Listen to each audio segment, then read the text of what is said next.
Hello and welcome to the Rugby League Pom-Cast. Those watching on video, you've just seen a Pepsi can put up to the videos. Don't worry, we're not being sponsored by any brands whatsoever, Yet. but we are open to offers. Of course, it is our Origin special, as you can tell by the title.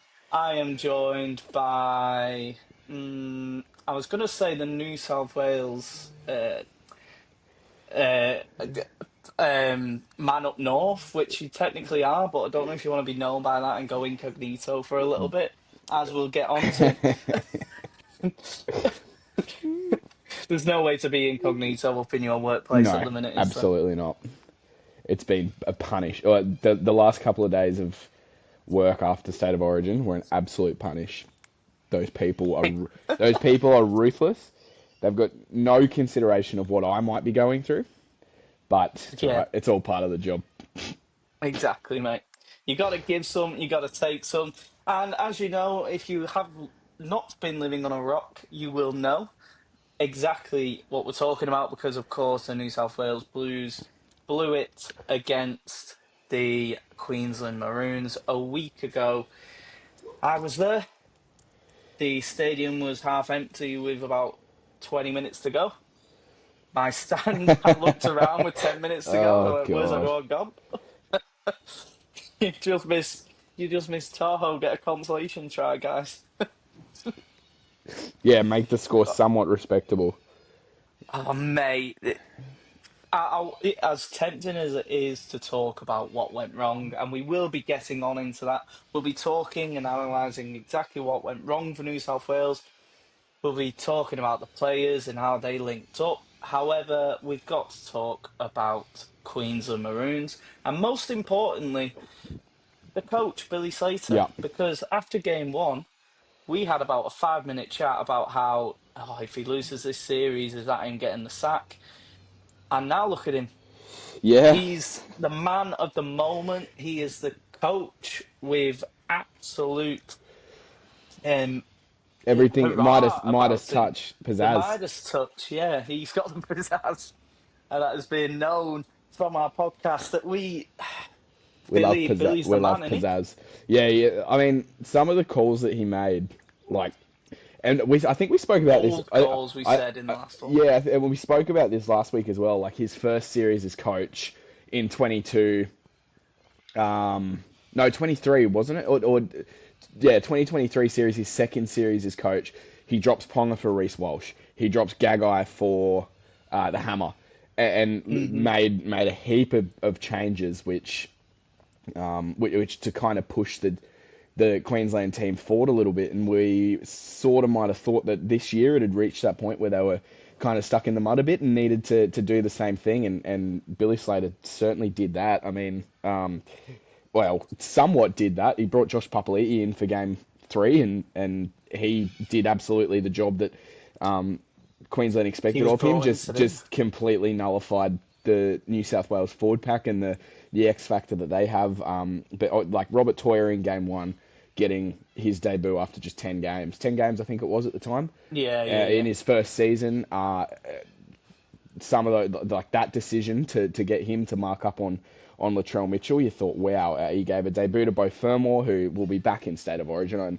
And saw his press conference the other day, and he spoke about the fact that he doesn't want to. When he was a kid, was happy with playing one Origin. He's not now. He'll be back there, but he gave a debut to him, gave a debut to Trent Liero, who was awesome in game three, and made the decision before game two to drop his captain and hand the captaincy to Cameron Munster, who we know everything that he went through this series, got man of the match in game two, did his role perfectly in game three, gave the reins to the team and the seven to Tom Dearden, who ends up with man of the series. Like every single call, the debut for Gamach Shibasaki, just literally plucked out of nowhere, still only on about $1,000 a week at the Broncos on a train and trial deal. Like he made so many calls which something. everyone sort of sat Yeah, there and were like, oh, is that the right call? Do you do that in the middle of a State of Origin series? And Yeah, vindicated big time with that performance. And I mean, Something says to me Shibasaki will not be on a Grand Week anytime soon. well, yeah, and see that's an interesting one because he can't if he's not going to be on that, he can't stay at the Broncos because they haven't got the cash. So Exactly. all of a He hits the sudden, open you've got a market. state of origin center on the open market who at 26 years old, like hasn't done it for a long time at state of origin level, but he's obviously refined his game to a point where he's now an origin player and had a hand in that first try forward pass. In that first try for Xavier Coates, completely shut down Stephen Crichton, other than the first carry that Crichton had, ran the ball so well out of the backfield. And yeah, I mean, he's an origin player now. And you look at the centres around the game for Queensland, on the Queensland side, and you sort of think he's very good chance of playing all three games next series. As Sits to is Robert lose, though, Toy. innit? Yeah, like it was We, his spot to lose, and he's done nothing wrong. So, yeah. all of a sudden now you've got a Queensland team with a lot of young faces in it, and some guys still to come back in. Like obviously Reece Walsh will figure somewhere. What happens with the hammer? Does he go back to the wing? I don't know if he can't replace Holmes or Coates because both of them were awesome in game three. Like it's all of a sudden Queensland sitting very pretty going into next series, and New South Wales are the ones that have got some soul searching to do. Which 12 months ago it was the other way around. So that's how state of origin goes, I guess. Mate, you could even go back as far as 2 months ago, and we were saying how After game they're one, finished. absolutely. They're finished. Like they've got no chance. And here we are, sat after a week after game 3, going. It's the complete opposite way around. But this is how you want state of origin to be, isn't it? I mean, I know you always want your state to win, but you want it to be this competitive. You want there to be like no script. You want it to be theatre. Yep. And that's what you want in rugby league. And State of Origin is giving us that when it's one state wins, the next year the other is. And there's no period of dominance for either side, Yeah. what looks like I over the think next decade. I think You can't see a dominant period for any of them. we're increasingly seeing that the 8 in a row for Queensland is a massive outlier in state of origin history. Like I think the longest streak before that was the 4 years in a row that New South Wales won, and other than that, there was two or three at a time. But other than that, it's been like you, and it's I don't know. It's the argument that you have with anything. Like you take one really good game out, or one of someone's stats, and they look pretty average. You take that 8 in a row out, and it's pretty much 50-50.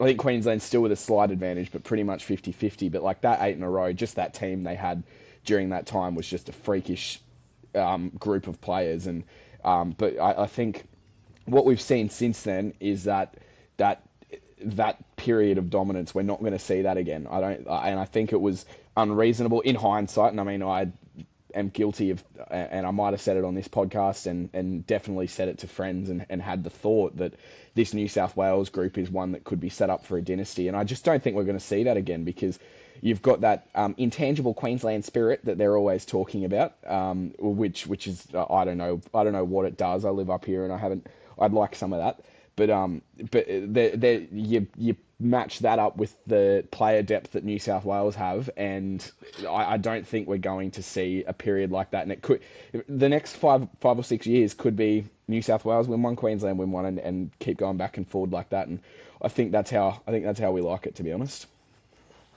Yeah, and to be fair, couldn't really put it any better than that. And like you said, that Queensland spirit they talk about, it must be one of the greatest PR campaigns the world has ever seen because you've lived up there all your life and you've I don't still know not what it experienced I it. don't know what it is. It's just a PR campaign that Who was the happened in first? about the late 90s. Yeah, I think it was Billy Moore. To be fair, like there is an argument for Queensland probably throughout the history of Origin probably meaning more to Queensland than what it does to New South Wales. Like that first ever series was the first opportunity that all of those great Queensland players like Beats and Choppy Close, like all of those sort of players that you point at, it was their first chance to play in a Queensland jumper because they had to play for New South Wales because they were in New South Wales Rugby League before that. But when it became Origin and didn't matter where you played in the Origin, it was. I think the Queensland players probably had that bit more sentimentality about it because it was their first chance, and I think it's definitely evened up. Like the whole New South Wales don't get Origin, like that's a stupid argument for stupid people. But I just think, yeah, that and Queensland showed that spirit. Like, you don't drop the ball for 70 minutes. Somebody in that shed before the game has said something pretty incredible for you to come out and have that performance in a decider. Like, that's the biggest game of most of these players' lives. Definitely Tom Dearden, definitely Hamaso Tabuai-Fidow, definitely Tom Shibasaki and Dearden, Toya. mate. Like, most of those players, that was So the biggest game of their lives. And, yeah, and they and they don't drop the ball. They didn't blink. They didn't drop the ball for 70 minutes. yeah. It was incredible. So you said something earlier, which was like, Shibasaki could well play all three games. I mentioned on the other podcast that we do on the Super League Pom-Cast with Andy, and Andy said that representative of rugby or sport in general, um, it's harder to like lose your spot once you're there. To get them I to mean, get you've in. seen Yeah, that yeah. to get in. So you've seen that Just with the ask, bowl calls that just ask Billy Nate made, and Miles. exactly. So you've seen that with like the bowl call Billy have made. So when it comes to, and you've seen it first game where you had to fit Mitchell Moses in because of how good he was in the decider for New South Wales last year. So you then go into next year, if all these players are fit, do you keep Hammer at fullback, for example, or do you shoehorn someone at fullback?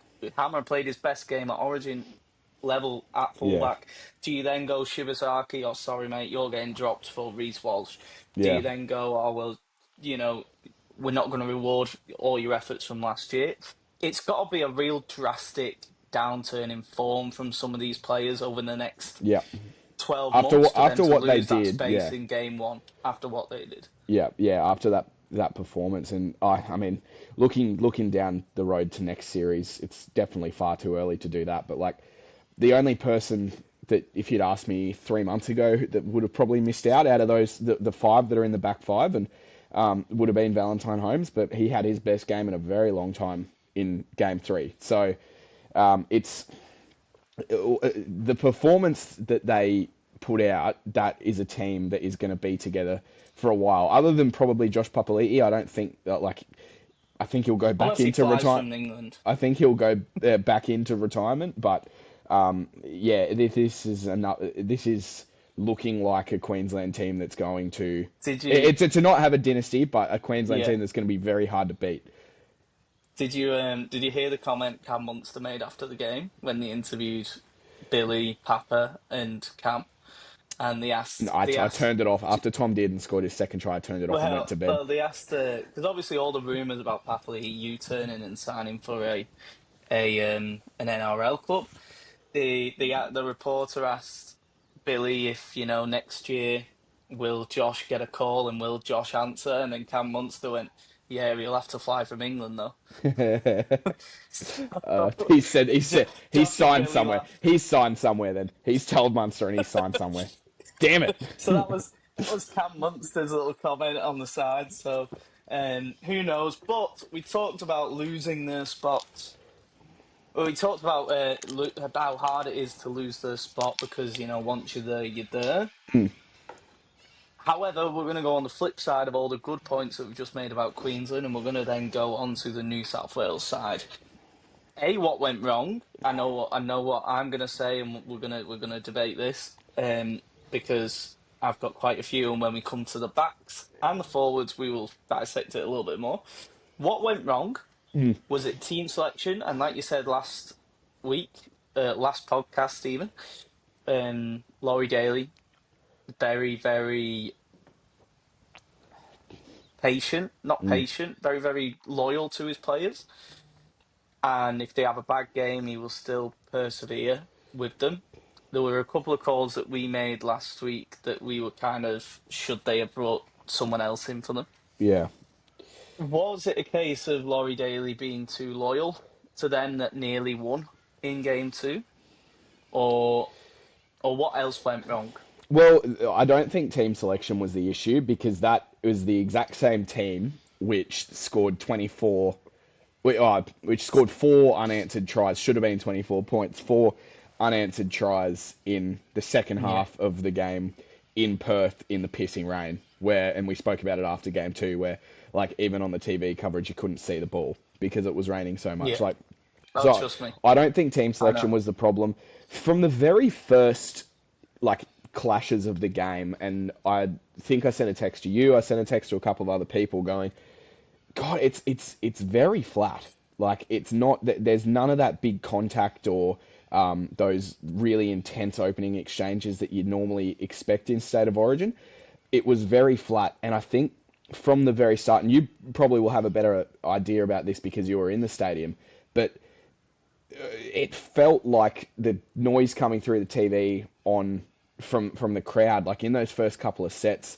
And I know New South Wales had a couple of little mini line breaks and that sort of thing, but when there was no big contact, when there was no one getting put on their ass, no errors either, especially from Queensland in those early stages, sort of felt like it took the crowd out of the game very early on.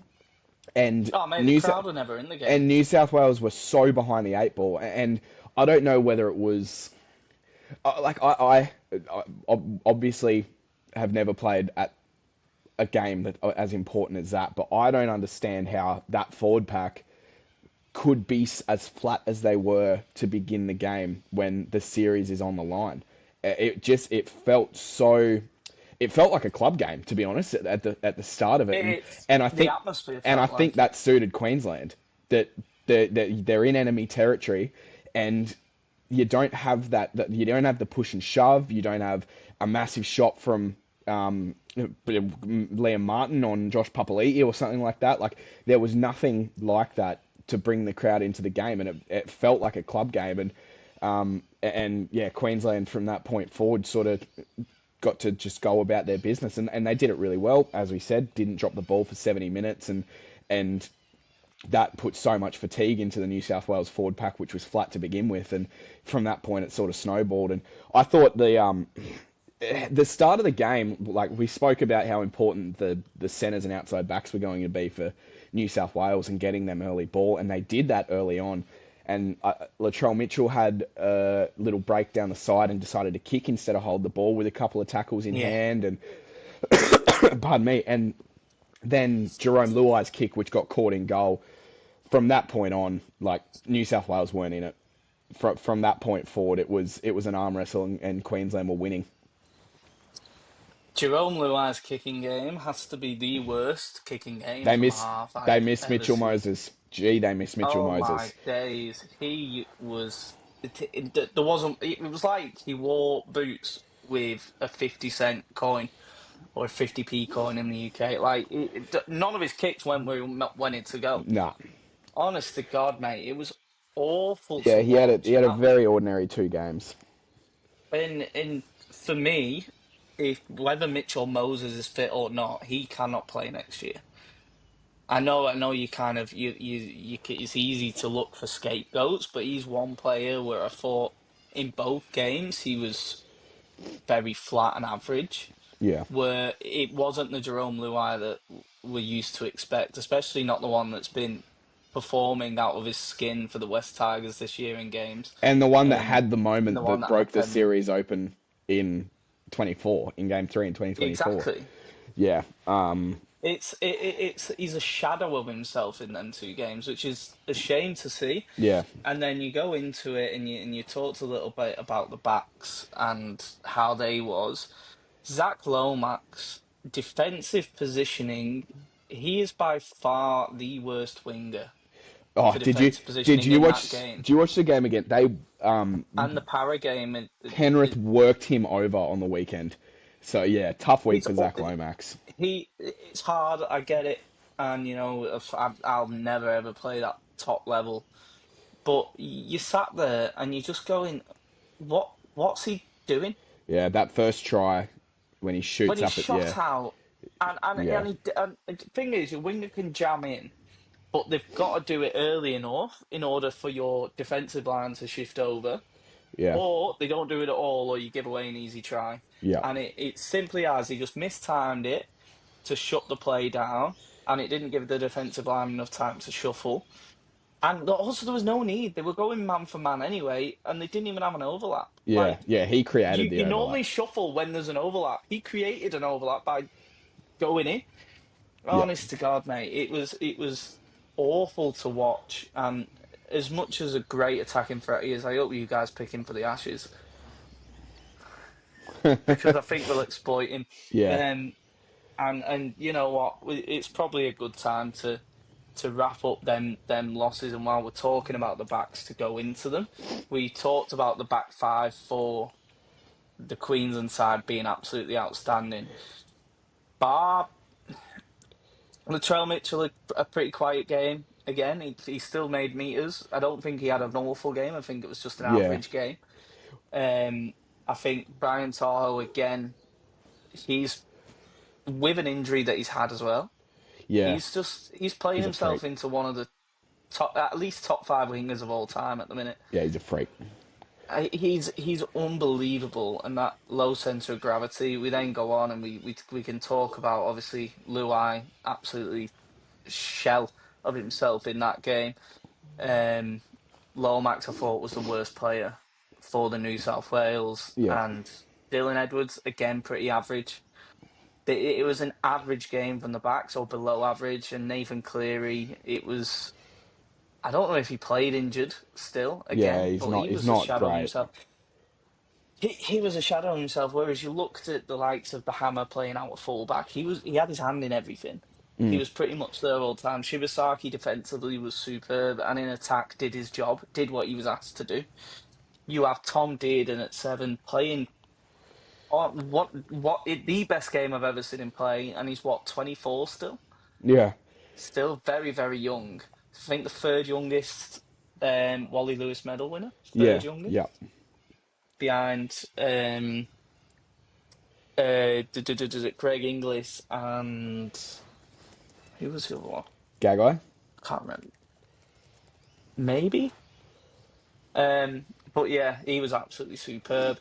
And Cam Munster, he led from the front, took the game by the scruff of his neck, and with the week he had prior, Yeah. he's written himself into the history books. Yeah. But 100%. I think. and one question, do go on. You say your Oh, points, and I'll ask you the I questions was after. I was gonna say like I think the New South Wales outside backs like Lomax. If we're doing gradings, like Edwards gets a pass, he ran a lot of meters, but was sort of a Made non-event. a couple of mistakes Sort as of was it? well. Yeah, it was a non-event in attack. Lomax had a shocker by his standards, or a shocker in general. Like some of an error, a couple of errors, that defensive read. Latrell Mitchell and Stephen Crichton. I just don't think, and the same thing with Brian Toto as well. Like he did what he always does, but didn't score the tries or points that he probably wanted to because and I know we'll get onto this when we talk about the spine, but I just don't think they got put in the position to like they didn't do New South Wales what we spoke about them needing to do, and that was get early ball to the outside backs. There was none of that. And keep it It simple. was yeah. We can talk a bit more about that when we get onto the spine and the attack, but then on the flip side, like you've got Valentine Holmes, who was constantly getting at first receiver for yardage plays and getting in behind the ruck and getting a quick play of the ball. Xavier Coates, who ran 180 odd meters. There was one in scored a try, and there was that one in particular where I think the ball had gone in goal, looked like it was going to sit up. He ended up having to play at it, and then got the ball out to the 20-meter line.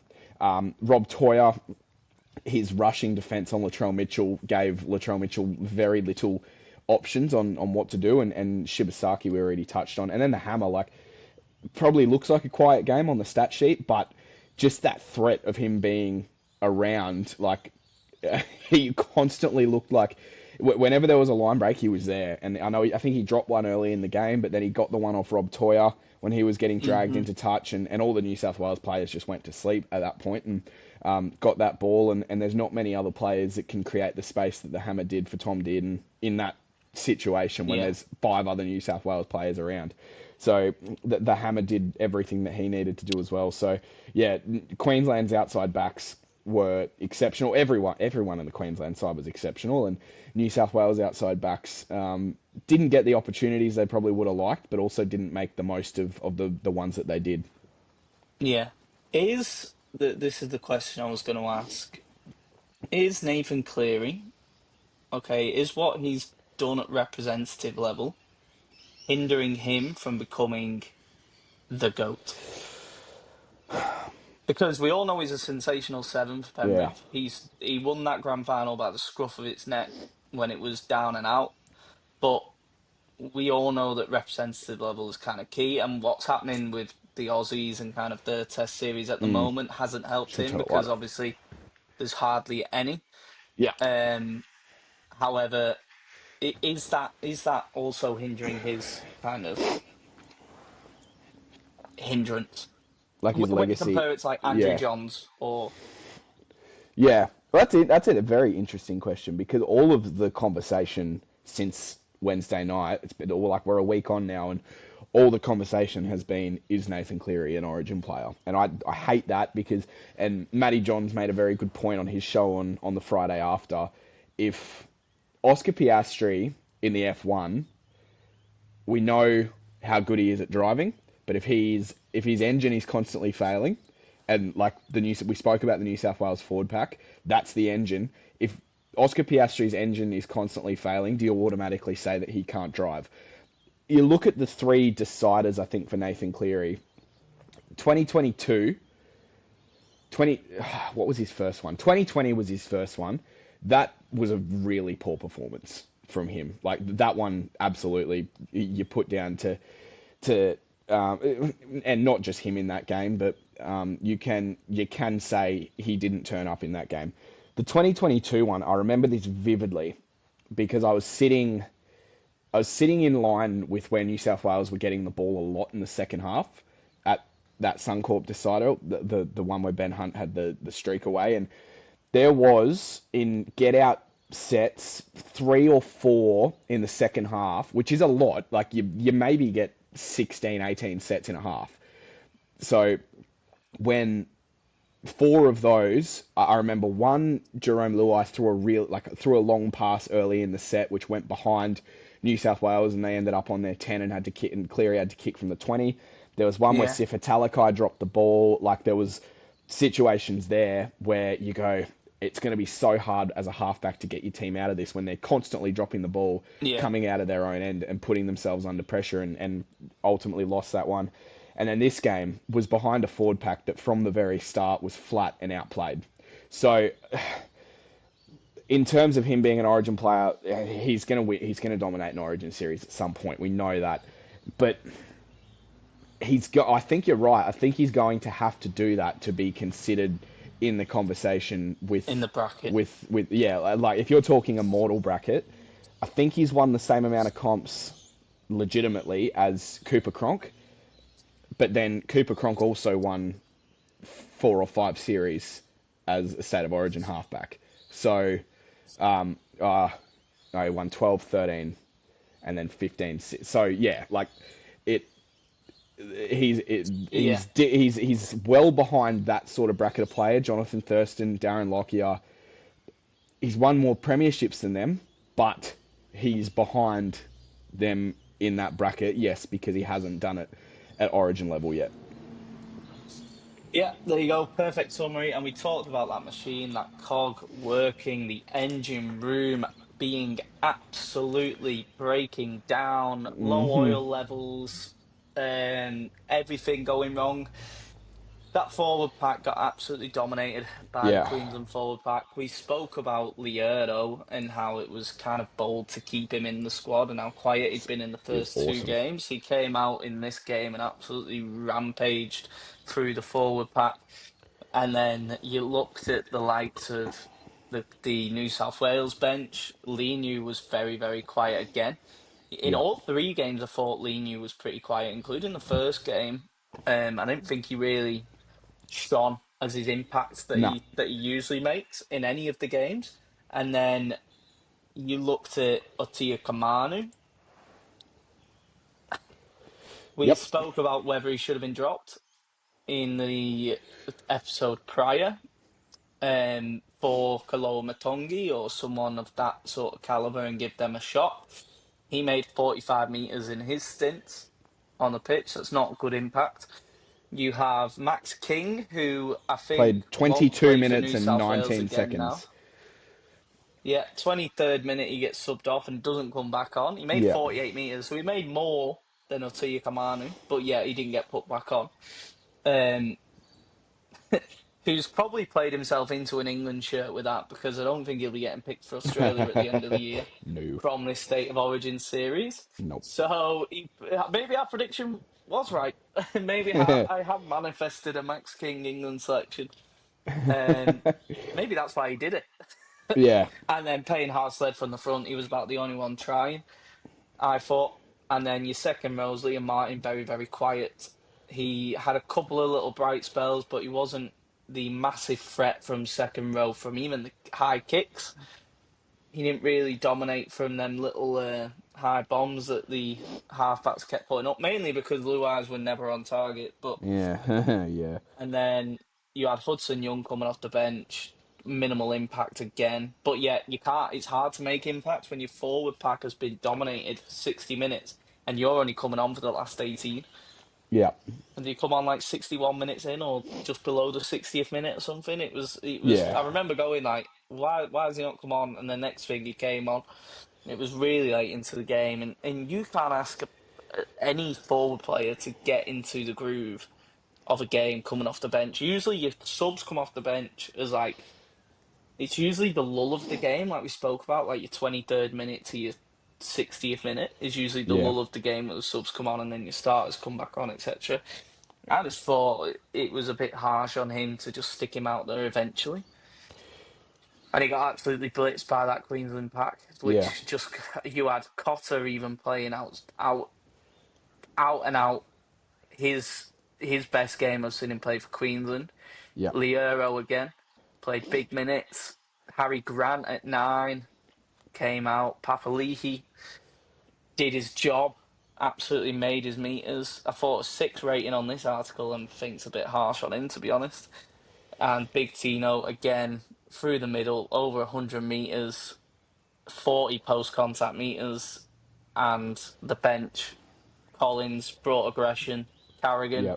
superb, and even the likes of Kurtman did what he needed to do. Yeah. I I thought Connor Watson got brought in too late as well. Oh yeah. I think and a couple of things. Yes, very, and I'll keep coming back to the fact that New South Wales were flat and low energy, and Connor Watson would have been exactly what they needed. But the other one is that again, Queensland didn't make him like turn the footy over for 70 minutes. So when you compound those two things together, when you've got a forward pack that's flat and not like emotionally clearly where they needed to be for that game, if they're continuing to have to make tackles and not getting any reprieve, they're obviously going to be out on their feet. I don't think, I said that team selections weren't wrong, and I don't think they were. The rotation was question marks. Like, yeah, what you said about Hudson Young, like Max King, your starting front rower, only playing 22 minutes. I think he still played more minutes than Josh Papali'i, but the thing that Queensland had in their favour was they had it was like a constant barrage. Like, and you spoke about Yeah. Carrigan coming off the bench and bringing that leg speed. Kurt Mann came on the field and created some headaches. Lindsay Collins came on the field. Like, there was no let up from the Queensland bench. There was a very clear let up from the New South Wales bench when Payne Haas went off the field. Yeah. And I guess you can put that down to players not performing to their very best, but it was a flat performance from the New South Wales forward pack, and really only Payne Haas that stood out. On Azeo, and I guess this will kind of take us into talking about the spine for New South Wales. He I thought watching the game that he was passing the ball a lot. Like, it Yeah. didn't say, there was a couple of times where he would make a run and make 8 or 10 post contact meters and get a quick play of the ball, and it's like Mm-hmm. you need more of that out of a Zayo. So I went back and I went full what's his name, John Nash in A Beautiful Mind. Went back and went through all the stats from this year for Zayo at Penrith and then in Origin. Game 1, 16 receipts of the ball, 146 metres, passed the ball 3 times. New South Wales forward pack dominates. Game 2, 18 receipts of the ball, only 105 metres, didn't get a lot of ball, any sort of quality ball in the first half, which you can put that down to, only passed the ball 5 times. Game 3, 29 receipts, 118 Oh, metres, so still chipped in with his metres. Like I mentioned, there was a few times yeah. where he 18 passes of the ball. So he's receiving the ball more in game 3, and it was very clearly a tactical decision from Yeah. Lawrie Daly, and it looked Them like stats shine out. it looked like New South Wales were trying to attack like Penrith and trying to do those dinky little block plays and try and draw a defender out for Queensland, but it just never did. Like Queensland never made a mistake defensively, and we spoke about Rob Toyer and Shibasaki and the job that they did shutting down the New South Wales outside backs. The solution to that for mine is going back to what New South Wales did in the first set that they had the ball and just no block shape, just shift the ball early and give Latrell Mitchell and Stephen Crichton a chance with some space in front of them to try and get an offload, try and break a tackle. And the worst case scenario there for me when you've got two centres of that class is that they get a one-on-one tackle and a quick play the ball and you can go back the other side. There was none of that. And that's where I think the spine, Cleary, Luai, you put into the spine these days because he does handle the ball so much. That's where I think they were let down. From that point, I went, you know what, I'm going to go and look at the NRL stats for Azaio this year. They do on the NRL website pass to like your receipts, your That's runs, per your game passes, receipts. the ratio. And I found something. When his pass ratio or run to pass ratio or the other way around is 1.2 or less, Penrith don't lose. Okay. There was a draw with the Cowboys. So for the most part, it's been under 1 in those wins. So he's running the ball more than he's passing it. The only one where it was above was against the Sharks in the game in Vegas when Vegas. yeah. The only outlier there was against the Bulldogs, but he still ran for 90 odd meters in that game, and that was also I'm pretty sure that was backing up from Origin as well. So you can kind of have an outlier there, but I think it boils down to the Penrith attack, which New South Wales so clearly for the last 5 years has wanted to put into state of origin, works its best when Azaio is running the ball more than he's passing it. And still in those games, the draw with the Cowboys, he had 18 passes. The win against the Tigers, he had 12 passes. Last week against Parramatta, he had 11 passes. Like he's still that sort of centre figure in attack, but it just felt like the ball was getting bogged down in the middle of the field so much for New South Wales, and I just think it was because there was too many cooks in the kitchen. Like Yo's passing the ball to Yeah. Cleary, who's passing the ball to Luai, and it was just so clunky. So slow. Also because the Queensland defence was so good and so quick, but that's where I think New South Wales really went wrong, is that they were so keen to go into that Penrith style of attack, whereas AEO is the first receiver more often than not passing the ball. That took his running game out of the game, and Queensland took that attack out of the game by the way they were defending, and New South Wales didn't have any other adjustments. So that's that's the big criticism on Nathan Cleary in this game. I think, like, yes, he was behind an engine room, a forward pack that wasn't firing, but at no point did New South Wales adjust their tactics, and No. I feel like Azaio's at the centre of that.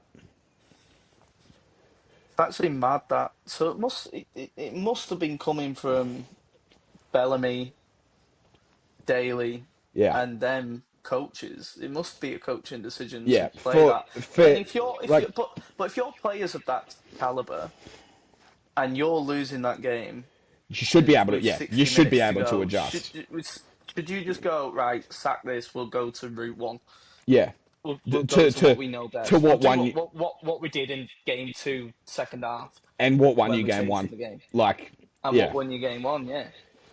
So um, that's a shocking call in from the players and the coaches, so it's a shared blame. yeah. So I want to, I would love to, and I'm going to try and get along to press conferences of Laurie Daly next year and present that to him and say, was that a decision from the Please do. coaches that you were going to change up the way you played because, like, Azeo passed the ball 5 times in game two, passed the ball 3 times in game one, 18 times in game three. You can't tell me that's an accident. And the attack was the clunkiest that it was in the entire series as a Yeah, because result of you that, have I too think. many men getting their hands on the ball. Yeah, I think Like the ball. Rule number one: the ball travels faster than the man. yeah, yeah, So if you add an extra man in there and an extra pass, the ball is going to go slower to its direct target. Like if you can just pass to someone straight up, why do yeah, you waste it? And yeah. then you lose that other It was player's so odd main because capability of because going the forward. yeah, and the Blues did that early in the game. Like they were swinging the ball to Crichton, who a couple of times I think he beat Shibasaki the first time. Second time Shibasaki got him, but he got an offload in field, and then that was when Luai kicked it and it was caught in goal. And there was a couple of times where Latrell looked dangerous early on, but then after they got into that grind, when New South Wales did have the ball in decent field position, they completely went away from that. And I think, yeah, that was really what let New South Wales down. Yeah. Well, I think in that you've also summarised the spines pretty much. Yeah, yeah, In where that front and back, we've joined them all together at that yeah. point. Whereas you've got Queensland on the other side who just constantly worked over the New South Wales middle, got them so tired to the point where they would like Lomax. You can put the first try down to Zach Lomax, no reservations, shooting up out of the line and leaving his partner in the centre stranded. That you can leave that there, but then they worked them over to the point where like Rob Toy is getting dragged over the sideline. All of the New South Wales players just go to sleep because they're like, oh, what a relief. We're going to get the ball here. All of a sudden, the hammer's gone and did and scores. Harry Grant's try, New South Wales forwards were just shot to bits. Like, too many quick play the balls, too much footy going Yeah. through the middle, too many meters in their legs, too many tackles that they had to make, and Harry Grant picked them apart. And then the last try at the end, the icing on the cake for Queensland when did and went over that whole set, like there were 2 or 3 guys getting back on side each time. And I'm pretty sure that was the set where Latrell Mitchell got kicked in the balls by the hammer and he didn't get back into the line until the play before Tom did and scored. So, like, Queensland's spine played perfectly off the Yeah. back of what their forward pack had done. On the other hand, New South Wales were just devoid of any ideas. There you go. I think that's a perfect summary of State of Origin So 3 sack the at the coach, end of it. sack the captain. Cleary will never play Origin again. Just put the cleaners through him. Who's going to coach? Jamie Buhrer can coach. I don't care. There you go. There's a little angry, passionate rant from a New South Welshman born and raised in Queensland. It's so tough because I'm gonna quote Andrew Johns. Now I have to put up with the bullshit for 12 months from the people I work with. Yeah, Oh yeah, that's one of the things, though, isn't it? yeah, that And the next the thing is, though, next even when you give it back to them, like for the last 12 months that you've had, yeah 8 in a row. um, you're outnumbered. Yeah, and they just go So- all they do they just go 8 in a row and then you can't say anything after that. So there you go. I think that'll wrap up our Origin special. We'll be back later in the week with a NRL news roundup that's just about to come on. It'll probably be out on Friday. Don't worry, we won't be rounding up any of this week's fixtures or previewing them. Oh, Don't vomit. worry, we're just That doing a was straight up awful. news one. The And weekend was we'll probably so have a hard to watch. It was so bad. It's getting to that point of the Yeah. season. We're getting to the business end of the year. The table's taking shape. We'll do a ladder predictor, and we'll catch you later in the week, guys.